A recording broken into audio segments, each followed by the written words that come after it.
Good afternoon. My name is Erica Burgess. I'm a registered nurse in Boston, Massachusetts, and I'm a student in the Family Nurse Practitioner program at Regis College.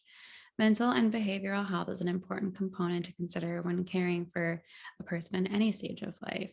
That is why I'm here today to express support of the bill of S 1272, and it's called an act relative to preventing overdose, death, and increasing access to treatment.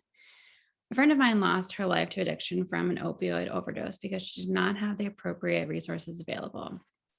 This is not a new problem, but since the beginning of the COVID-19 pandemic, we've seen an uptake in death rates across Massachusetts related to this issue. From 2019 to 2020, there was a 5% increase in mortality due to opioid overdose. If this bill were to pass, victims of substance use disorder or SUD would have a place to safely consume pre obtained opioids with the supervision of trained staff in case of an accidental overdose. These sites would also increase access for these individuals to receive pertinent information, such as preventing an opioid overdose with naloxone, how to safely use and dispose of needles and syringes, and how to eliminate risks of contracting HIV and viral hepatitis. Studies have shown that if these sites were available, 6 out of 10 young adults who have SUD would participate. Research shows that take home naloxone programs successfully have reversed opioid overdoses. So, what's stopping us? We're facing a true epidemic here. This is about reducing the stigma.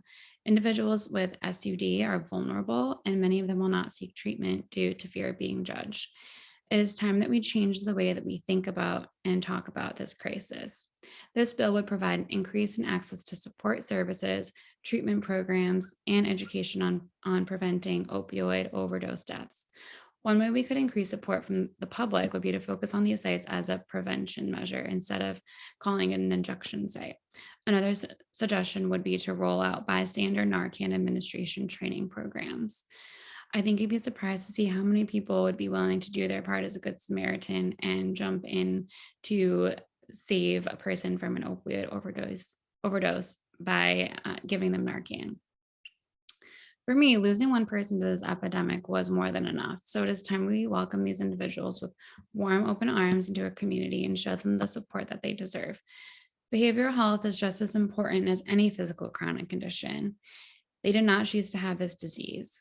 I encourage you to support and pass this bill so that we can fight this epidemic together. Thank you for your time. Please feel free to ask any questions.